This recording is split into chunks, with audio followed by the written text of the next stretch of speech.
오늘은 로마서 9장 19절에서 26절 말씀을 통해서 토기장이의 주권과 공의, 토기장이의 주권과 공의라는 제목으로 말씀을 같이 살펴보고자 합니다. 보통 이제 흔히 이제 일반 교회에서는 오늘 이제 예배를 보통 이제 성탄 축하 예배로 드리고 뭐 이제 크리스마스 칸타타도 하고요. 그리고 성극도 합니다. 뭐 연극도 막 하고 이제 예수님의 생일을 기념해서 이제 많이 그 기념하는 예배를 드리는데 저희는 그냥 그대로 갑니다.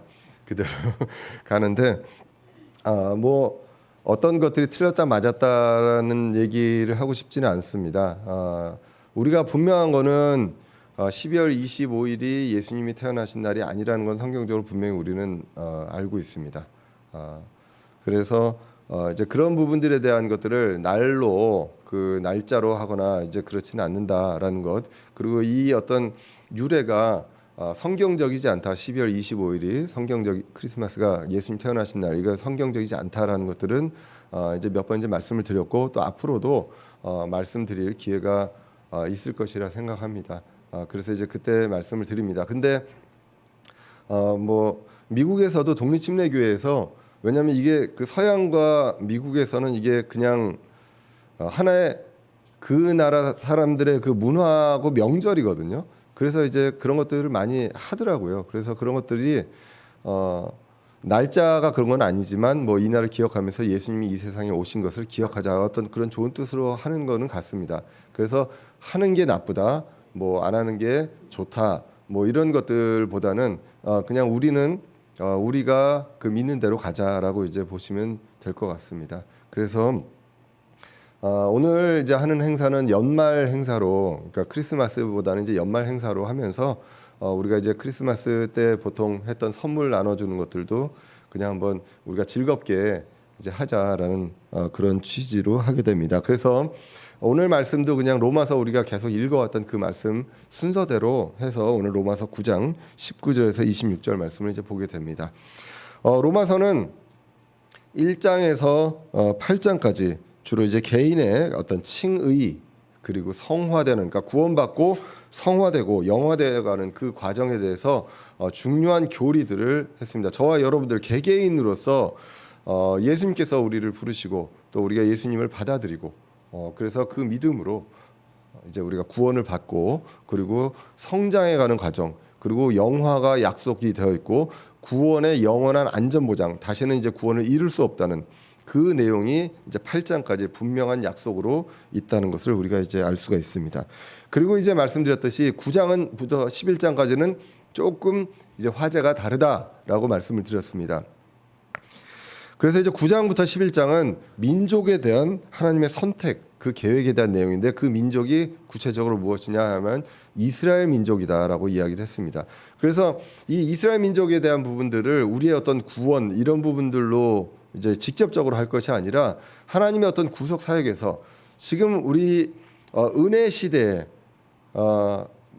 모두가 다, 유대인이건 이방인이건 간에 모두가 다 예수 그리스도를 받아들임으로 인해서 우리가 이제 구원받는 그 시대에 살고 있는데, 그런 과정에서 역사에서 한 획에서 하나님께서 민족을 선택하시고 지금까지 이 모든 구속 사역을 이루어 오셨다라는 내용들이 이제 9장에서 11장이 나오게 됩니다. 그래서 이제 9장은 이스라엘의 과거에 대한 내용이다라고 얘기했습니다. 이스라엘의 과거, 결국 무엇이냐? 하나님께서 선택하셨습니다. 근데 하나님께서 선택했는데 이스라엘 민족이 대단하고 이스라엘 민족이 굉장히 의롭고 착해서가 아니라 하나님께서 주권적으로 선택하셨다라는 내용입니다. 그리고 이제 10장은 이스라엘의 현재, 그래서 예수 그리스도를 거부한 이스라엘의 현재, 그리고 11장은 이스라엘의 미래, 다시 회복되는 그 내용이 나온다. 그래서 9장과 11장은 약간 이제 1장부터 8장까지 나온 내용과 다른 어떤 결로서 우리가 이해를 할 필요가 있다라는 것, 하나님의 그 구속 사역, 그 계획을 기억할 필요가 있다라는 그 내용으로 이제 우리가 볼 필요가 있습니다. 자, 그래서 이제 9장 처음에 나와 있던 것처럼 처음에 잊지 말아야 될 것, 바울이 슬프다는 것입니다. 슬픈데 왜 슬프냐? 이스라엘 민족의 그 당시의 그 현재 상태 때문에 슬프다라는 것입니다. 그래서 화제가 이스라엘 민족입니다. 그래서 그 마지막에 오늘 9장의 그 마지막 부분에 뭐라고 나오냐 하면요. 9장 30절 31절에 이렇게 나옵니다.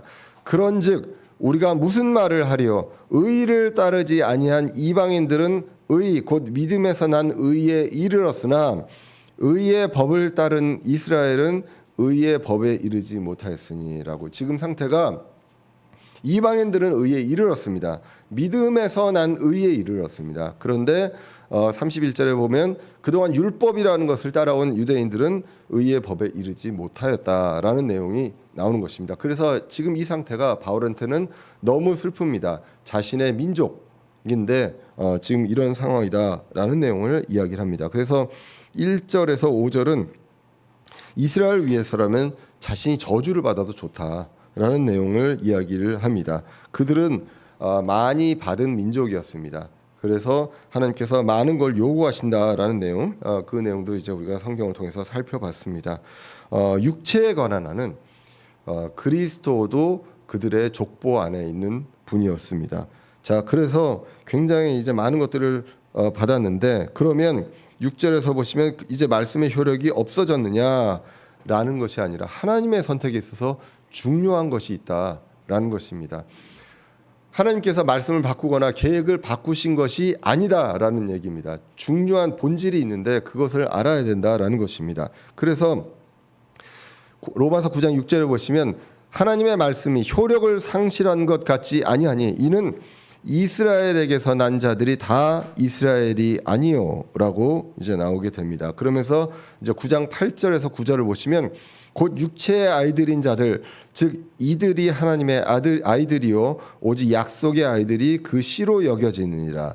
그 까닭은 약속의 말씀이 이것이기 때문이라. 곧 이때에 내가 오리니 사라에게 한 아들이 있으리라 하셨느니라라고 하면서 결국은 이스라엘 민족이라고 분류되는 사람들이 다 이스라엘이 아니라 약속이 있어야 한다라는 내용으로 이야기합니다. 근데 그 약속이 이어지는 것이 하나님의 주권적인 선택이었습니다. 그래서 하나님의 선택에 있어서 중요한 것이 있다. 이것을 생각해라. 그것이 바로 약속이다라는 내용입니다. 그래서 우리가 로마서 2장에서도 읽었습니다. 2장 29절에서도 봤지만 오직 속으로 유대인이 유대인이다. 이스라엘 민족이라고 다 이스라엘 민족이 아니다라는 것이죠. 할례는 글자 안에 있지 아니하고 영 안에 있는 마음의 할례니라. 이런 사람에게서 대한 칭찬은 사람들에게 나지 아니하고 하나님에게서 나느니라라는 것입니다. 할례에 대한 것인데 모든 사람이 그냥 육체적으로 할례를 받았다라고 해서 그것이 아니라 영 안에 있는 마음의 할례다라는 것입니다. 할례를 준 거는 상징적인 의미가 분명히 있습니다. 그래서 남자들이 할례를 다 받습니다. 그런데 그러면 거꾸로 할례를 받았다고 선택받은 민족이냐? 그것이 아니라 그것을 보는 것이 아니라 그 영 안에 있는 내적인 그 마음의 할례, 이것이 중요하다. 그래서 이스라엘 민족이 구약에서 보면 목이 뻣뻣하다고 합니다. 목이 뻣뻣한데 그거는 왜 그러냐면 내가 이제 육체적으로 할례를 받았기 때문에 이걸로 끝이다. 나는 선택받은 민족이다. 라고 생활하고 살았습니다. 그래서 할례 받지 못한 자들에 대해서 멸시하고 그랬었거든요. 근데 그것이 아니라 마음의 할례가 중요하다. 너희들 마음의 할례가 있어야 된다라는 것을 구약 성경을 통해서 우리가 로마서 2장에서 봤었던 내용이 기억이 납니다. 그래서 이런 사람에 대한 칭찬은 사람들에게 나지 않고 하나님에게서 아니라고 얘기합니다. 왜냐하면 사람들은 칭찬을 할 수가 없습니다. 이해가 도저히 안 되거든요. 그런데 하나님에게서 난다라고 이야기를 하고 있습니다. 우리가 야곱의 예를 들어보면요, 야곱은 우리가 굉장히 중요한 사람이고 그리고 하나님이 선택한 사람이고 축복을 많이 받은 사람이라고 이야기를 합니다. 근데 일반 사람들한테, 믿지 않는 사람들한테 야곱의 스토리를 한번 얘기를 해보시면 아마 욕먹을 겁니다. 어떻게 그런 인간한테 하나님께서 축복을 하시냐라고 얘기할 수 있는 것이죠. 그런데 야곱은 세상의 것이 아니라 하나님의 축복권을 원했고요. 물론 편법이나 반칙을 썼습니다. 그래서 그거에 대한 대응을 받았죠. 예, 그래서 인간적으로 봤을 때는 칭찬받을 것이 없는 사람입니다. 그런데 하나님 보시기에는 그런 것이 있었다라는 것입니다. 결국 무엇이냐?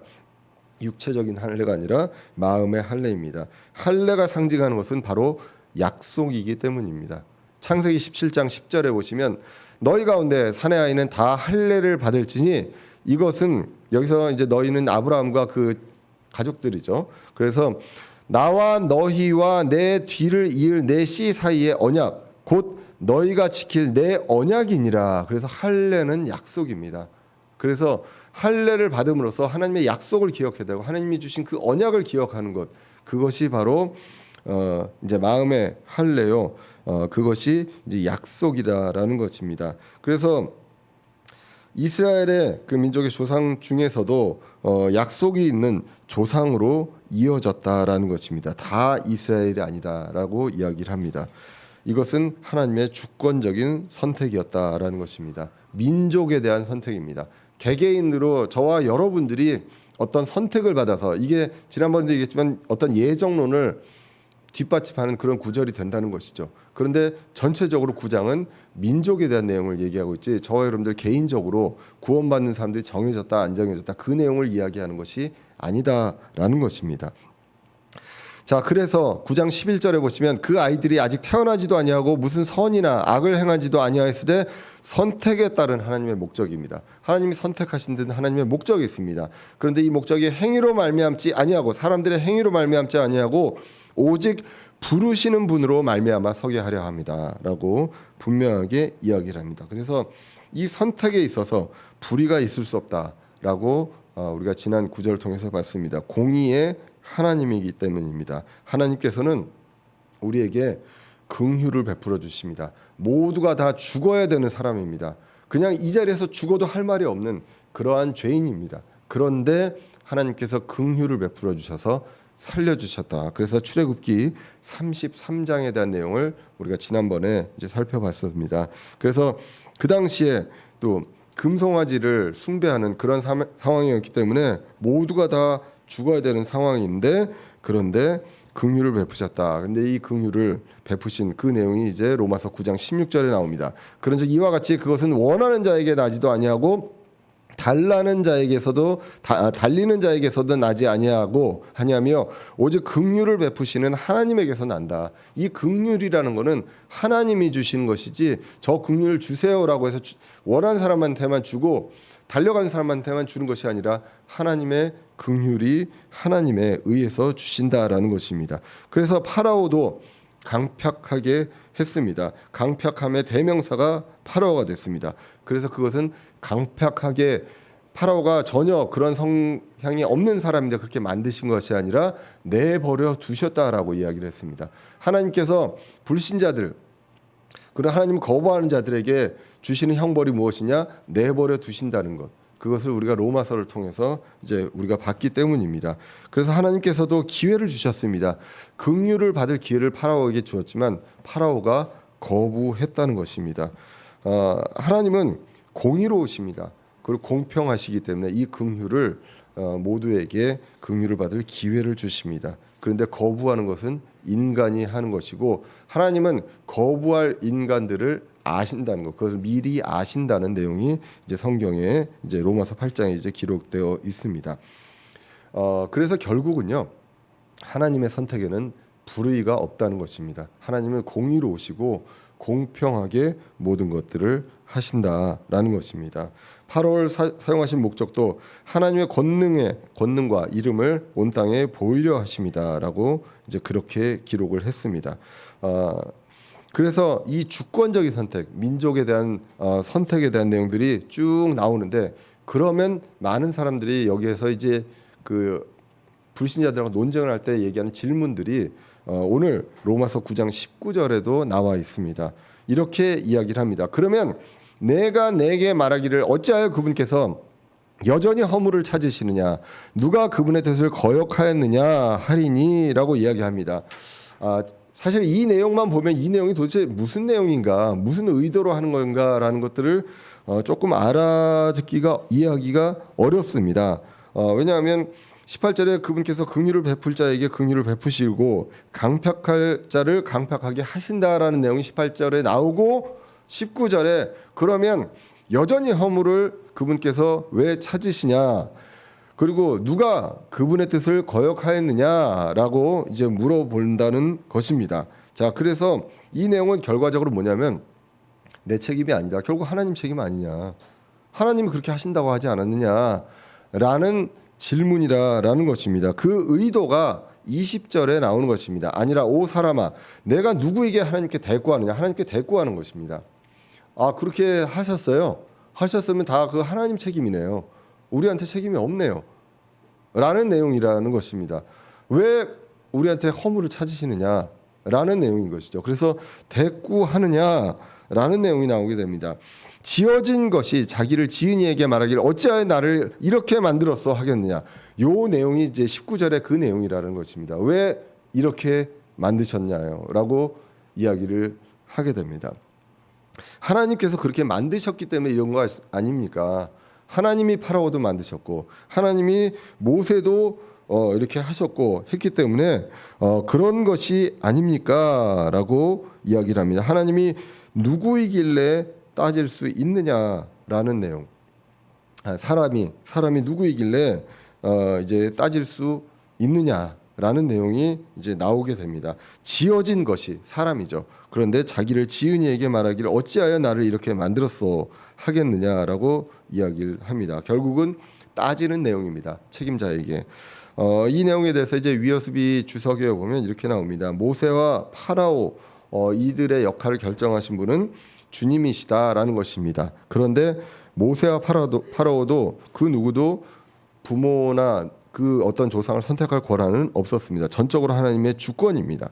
그런데 그렇다고 그들에게 책임이 없느냐? 아니다라고 합니다. 그래서 파라오에게 많은 기회를 주셨으나 그 파라오가 거부했다라는 것입니다. 근데 그 거부할 것까지도 하나님께서 아셨다라는 거를 이제 그 위어스비 주석에서 이야기를 합니다. 우리는 선택하고 그 길에 대해서 그 구속사역에 대해서 하나님께서 주권적인 선택이 있고 예정이 있지만 그 전에 무엇이냐 미리 모든 것들을 아신다는 내용이 있습니다. 파라오는 그러한 성정의 사람이었고 그렇게 될 것을 미리 아시고 그 역할이 그렇게 주어졌다라고 이제 우리는 보게 됩니다.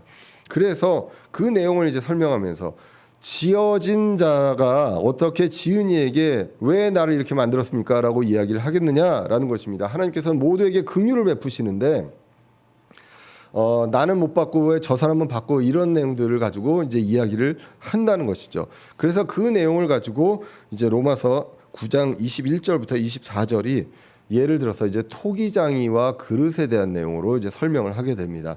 그래서 21절에 보시면 토기장이가 같은 덩어리의 진흙으로 한 그릇을 만들어 존귀에 이르게 하고 다른 하나를 만들어 수치에 이르게 할 권한이 없겠느냐라는 것입니다.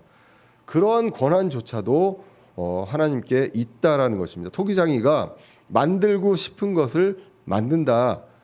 그러니까 원칙적으로 보면 이런 것들에 대해서 우리가 정하고 우리의 의견을 물어서 할 그러한 권한이 있는 것이 우리에게 있는 것이 아니다라는 것입니다. 그래서 이제 이 내용은요, 그 구약 성경에 나와 있는 내용들을 이제 가져와 왔다고 이제 볼 수가 있습니다.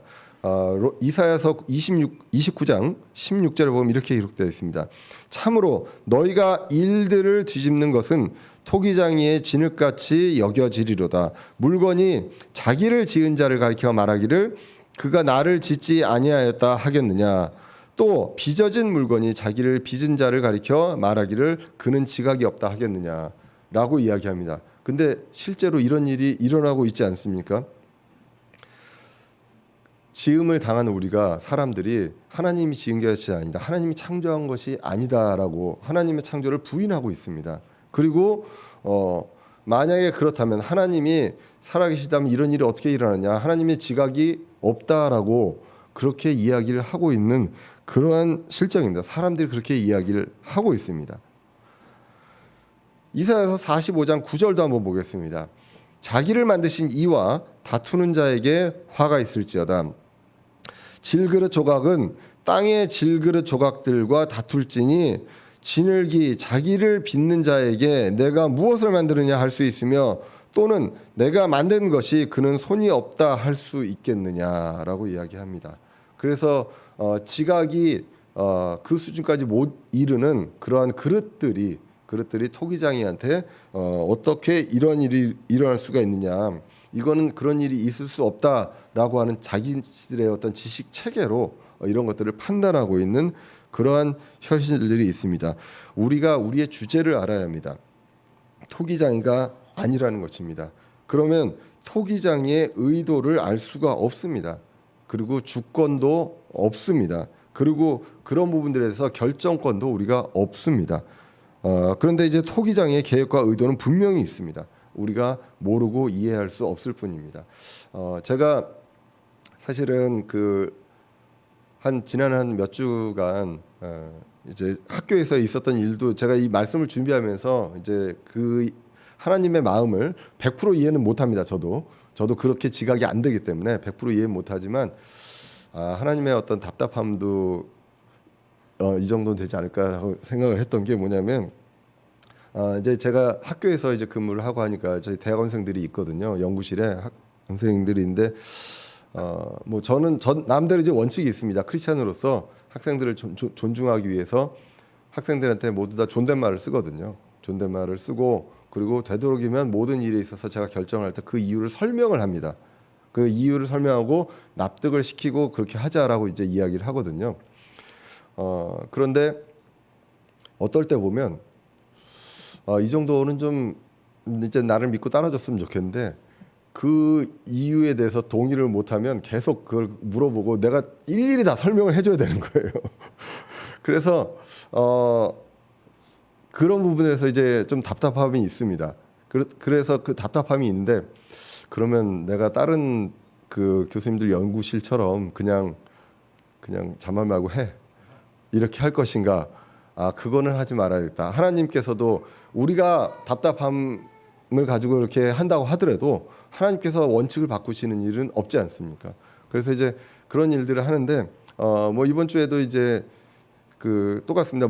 이제 이렇게 하면 좋겠다라고 얘기를 하는데 그걸 이해를 못하는 거예요. 그래서 설명 한참 했거든요. 설명 한참 하면서도 그걸 또 이해를 못해요. 그래서 그냥 그렇게 해라라고 이야기를 했습니다. 이해가 가는 것도 있고 이해가 안 가는 것도 있는 것 같습니다. 아무래도 이제 제가 이제 설명을 오늘 이번에 이제 격리하고 이제 전화로도 하고 뭐 이렇게 여러 가지 보여주면서 하지 못해서 그런지 모르겠는데 그렇습니다. 그런데 저와 여러분들이 판단하는 것을 좀 잘 볼 필요가 있습니다. 판단을 할 때 어떻게 합니까? 다른 사람에 대한 부분들은 다른 사람과 비교해서 판단을 할 때요, 하나님 불공평합니다. 저 사람 같은 경우 저렇게 하는데 왜 저한테는 이렇게 하세요라고 이야기를 합니다. 그런데 그 사람의 모든 것들을 전혀 모르거든요. 그냥 일부가 겉으로 드러나는 것만 가지고 우리는 판단을 합니다. 근데 하나님은 모든 것들을 다 아시잖아요. 모든 마음을 다 살피시는 하나님이라고 이야기를 했습니다. 그래서 그것을 다 살피는 그 하나님은 그것들을 다 아시고 이 모든 것들을 이루어 가시는데, 저희는 그런 것들을 다 모르는 상황에서 이야기를 합니다. 나한테 있는 것들은 다 로맨스고 그리고 다 사정이 있습니다. 그럴 만한 사정이 있어요. 내가 못하는 거는 그런 어려움이 있기 때문에. 그런데 남들은 아니 그 정도 되는 사람이 왜 그걸 못해? 라고 우리가 판단을 하게 되죠. 저한테도 많이 그렇게 얘기를 합니다. 뭐 어떤 목회자분이 그런 얘기도 했었어요. 뭐 교수도 하고 목회자도 하고 그렇게 공부도 많이 하셨는데 좀 이런 것들도 좀 성경적으로 이렇게 해가지고 좀 뭐 어떤 하는 분처럼 성경에 대한 번역도 그렇고 뭐 주석서도 내고 이러면 좋지 않냐. 아니, 저는 못 하겠거든요. 너무 바쁘기도 하고 제가 능력도 안 되고. 그런데 아니 그 정도 하면 그 정도 할 수 있는 거 아니냐라고 얘기하시는 분이 있습니다. 근데 저는 못 하겠거든요. 그러니까 이게 저의 사정을 다 이제 모르시는 그런 분들이 쉽게 판단을 할 수 있습니다. 근데 그분들을 나무랄 수 있는 것이 아니라 우리 인간이 그렇다는 거죠. 내 상황은 모든 걸 다 알고 나는 그럴 수밖에 없는 그러한 사연이 있어서 이렇게 왔는데, 다른 사람의 사연은 모릅니다. 하나님만 아시잖아요. 그러니까 그런 부분들에 대해서 이야기합니다. 지금 우리가 그릇들은 다 그렇습니다. 토기장에는 모든 것들을 다 알고 있지만 한 그릇들은 그런 것들을 모릅니다. 그래서 내가 왜 이렇게 만들어졌는지에 대해서 불만을 얘기하고 하지만 그 지각이 거기까지 못 미친다는 것, 그것을 우리는 기억을 할 필요가 있습니다. 그래서 모르고 이해가 안 될 뿐입니다. 그리고 이제 우리가 참고해야 될 구절이 예레미야 18장입니다. 예레미야 18장에 보면 예레미야 대언자에게 하나님께서 이제 예언을 하는데요. 이제 그 당시에 이제 남방 유다죠. 예, 그 북이스라엘과 남방 유다가 있었는데 남유다가 이제 멸망에 대한 그리고 심판에 대한 그 내용, 이제 바빌론으로 포로가 끌려갈 것에 대한 것들을 하나님께서 이제 보여주시게 됩니다. 그러면서 예레미야에게 이렇게 이야기합니다. 예레미야 18장 2절에서 4절을 보시면 예레미야에게 직접 이야기합니다. 일어나서 토기장의 집으로 내려가라라고 이야기합니다. 그래서 내가 거기서 너로 하여금 내 말들을 듣게 하리라 하시기에 내가 토기장의 집으로 내려갔더니, 그래서 예레미야가 토기장의 집으로 내려갑니다. 보라, 그가 물레 위에서 물건을 만드는데 토기장이가 만들고 있습니다. 진흙으로 만든 그릇이 토기장의 손에서 훼손되매 이에 그가 다시 그것으로 다른 그릇을 만들되 토기장이가 보기에 좋은 대로 그것을 만드느니라라고 이야기합니다. 그래서 훼손된 그릇을 가지고 다른 그릇을 만드는 것을 예레미야를 통해서 예레미야가 보게끔 하십니다. 하나님께서 전적으로 결국 무엇이냐, 토기장의 주권이라는 것입니다. 이걸 가지고 다른 것들을 만들건 뭐하건 그 주권을 보여주십니다. 그러면서 여기서도 개인이 아니라 민족들을 이야기합니다. 이스라엘 민족을. 그래서 18장 6절에 보시면 주가 말하노라 오 이스라엘의 집아라고 이야기합니다. 이스라엘의 집, 이거는 이스라엘 민족을 이야기하죠. 내가 이 토기장이 같이 능히 너에게 행하지 못하겠느냐. 보라 오 이스라엘의 집아, 진흙이 토기장이의 손에 있는 것 같이 너희가 내 손에 있느니라라고 이야기를 하고 있습니다. 그래서 너희가 내 손에 있다. 하나님의 주권 안에 있다라는 것을 이야기합니다. 그래서 민족에 대한 주권적인 선택에 대한 내용이 이제 이 9장이 이런 어떤 토기장에 대한 내용들을 통해서 설명이 되고 있습니다. 그래서 이제 예레미야서 이제 18장 뭐 7절 이하에서도 보면 어떤 민족과 왕국을 선택하신다. 근데 그들의 책임이 있다라는 내용을 합니다. 그래서 멸하려던 민족이 돌이키면 재앙을 돌이키고 세우려던 민족이 그 악을 행하면 복에서도 그 뜻을 돌이킨다라는 내용이 나오고 이제 이제 8절 그 이후로 이어지게 됩니다. 그래서 이스라엘 민족과 주변 이방 민족을 통해서 하나님의 주권 선택을 이어간다라는 내용이 이제 나오게 됩니다. 그래서 예레미야의 대언은 결국 유대인들이 패망하게 되고 그리고 바빌론의 포로로 가게 되고 다시 귀환하게 된다라는 내용을 이제 예레미야에게 이제 보여주시는 그 내용이 나오게 됩니다. 결국은 민족에 대해서 하나님께서 주권적으로 선택하신 그러한 것이 지금 9장에 나옵니다. 이 9장은 이스라엘에 대한 민족에 대해서 하나님의 주권적인 선택이 있었다. 저와 여러분들에게 이런 것들을 하신다라는 내용이 아니다라는 것을 우리가 볼 필요가 있습니다. 그래서 이스라엘의 반역조차도 주권적으로 사용하셨습니다. 그래서 그런 것들을 통해서 이제 그리스도를 이제 메시아의 라인으로 이제 오셔서 그리고 이제 이방인들에게도 이제 복음이 선포되는 그러한 것들로 다 이제 이어지게 됩니다. 22절로 넘어가 보겠습니다. 22절을 보시면 만약 하나님께서 자신의 진노를 보이고 자신의 권능을 알리기 위해 파멸시키기 합당한 진노의 그릇들에게 심히 오래 참음으로 인내하시고라고 나옵니다. 진노의 그릇들이 있습니다. 토기장의 그릇들 중에 진노의 그릇이 있고요, 긍휼의 그릇이 있습니다. 그런데 이제 진노의 그릇들은 어떻게 해야 됩니까? 그냥 당장 깨버려도 됩니다. 깨버려도 되는데 합당한 진노의 그릇들에게, 파멸시키기 합당한 진노의 그릇들에게 어떻게 하십니까? 심히 오래 참음으로 인내하신다라고 기록을 하고 있습니다.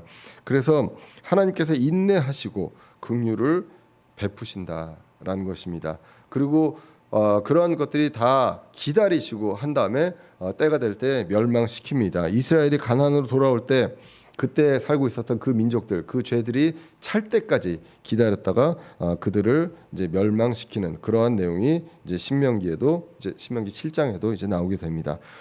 베드로후서 3장 9절에는 이렇게 기록합니다. 주께서는 자신의 약속에 대해서 어떤 사람들이 더디다고 생각하는 것 같이 더디지 아니하며 오직 우리를 향하여 오래 참으사 아무도 멸망하지 아니하고 모두 회개에 이르기를 원하시느니라. 그래서 주님의 오래 참으심이 구원이다라는 내용이 이제 성경에 나오게 되는 것을 우리가 보게 됩니다.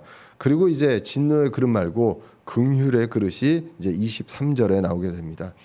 이로써 영광에 이르도록 자신이 미리 예비한 긍휼의 그릇들에게 자신의 영광의 풍성함을 알리려 하셨을진데 무슨 말을 하리요라고 이야기합니다. 파멸시키기에 합당한 진노의 그릇이 있다면, 그리고 거기에는 인내를, 그리고 긍휼의 그릇을 통해 하나님의 영광의 풍성함을 알리려고 미리 예비하셨다라는 내용이 나옵니다. 그래서 긍휼의 그릇을 통해서는 하나님의 영광을 알립니다. 하나님께서 긍휼을 베푸셔서 그 긍휼로서 모두 다 죽어야 되지만 그 긍휼로서 구원받고 이제 살아나게 됩니다. 그래서 그것을 통해서 하나님의 영광의 풍성함을 알리게 하십니다. 그러면 이 긍휼의 그릇들이 누구냐라는 내용이 이제 24절에 나오게 됩니다. 24절에 보시면 이 그릇들은 우리다라고 나옵니다. 그래서 즉 그분께서 유대인들 중에서 뿐만 아니라 이방인들 중에서도 부르신 자들이다.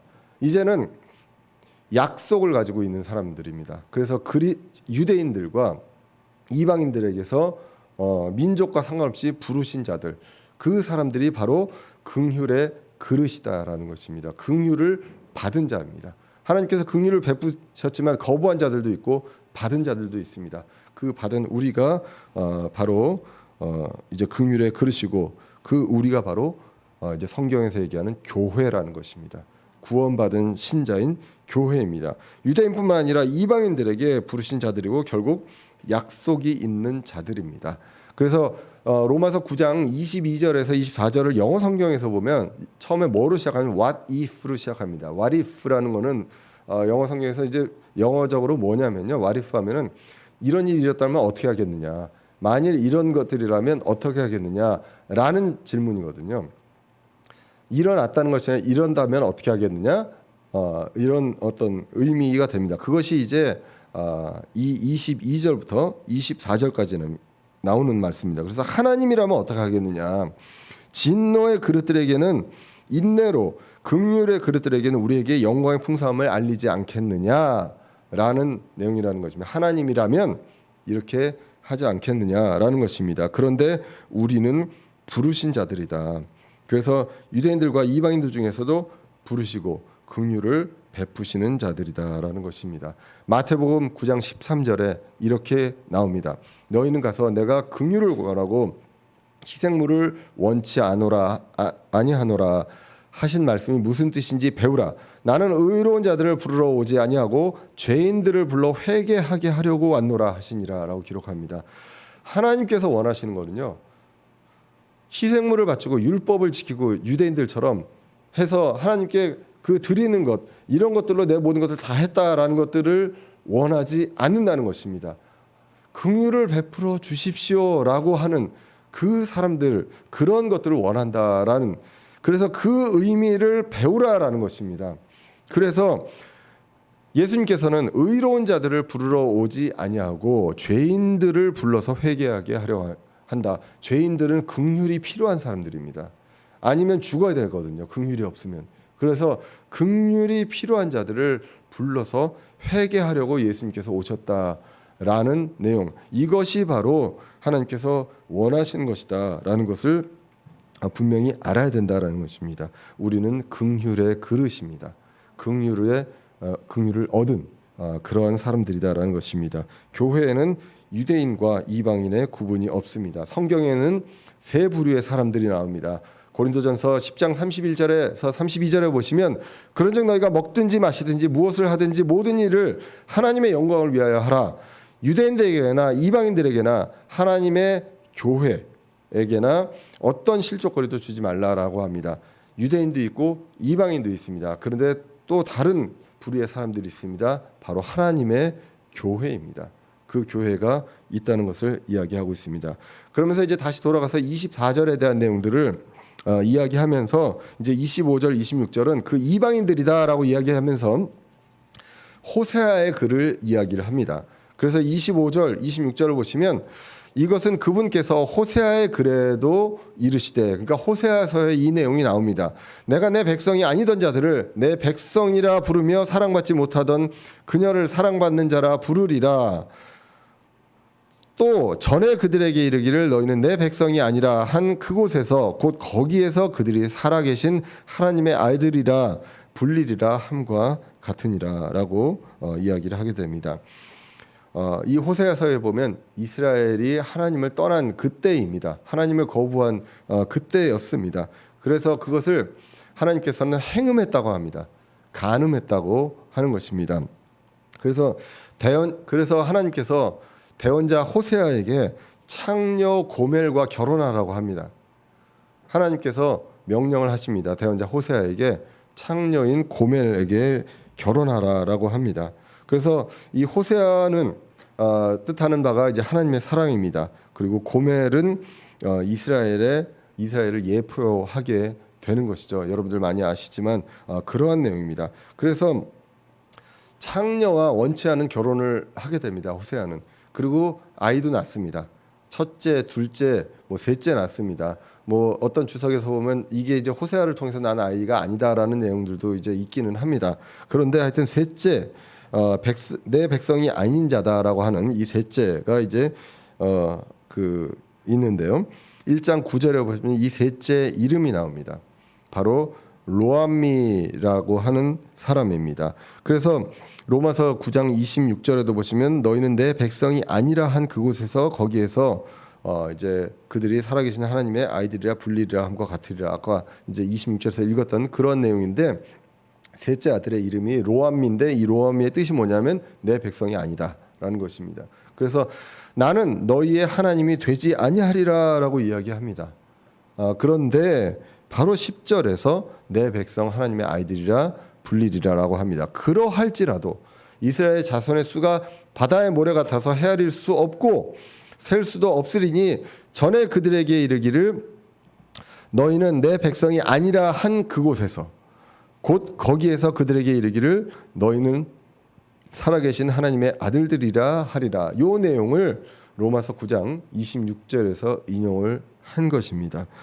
그래서 이렇게 이제 백성이 아니라고 했던 그곳에서 하나님의 아들들이라 불리리라라고 이야기를 합니다. 또 그녀에 대한 내용이 나옵니다. 로마서 9장 26절에도 그녀 이제 그 고멜에 대한 내용이 나오죠. 그래서 내가 호세아서 2장 23절에 보시면 내가 그녀를 땅에서 내게로 심고 긍휼을 얻지 못하였던 그녀에게 긍휼을 베풀며 내 백성이 아니던 자들에게 이르기를 너는 내 백성이라 하고 그들은 이르기를 주는 나의 하나님이시니라 하시리라라고 이야기를 합니다.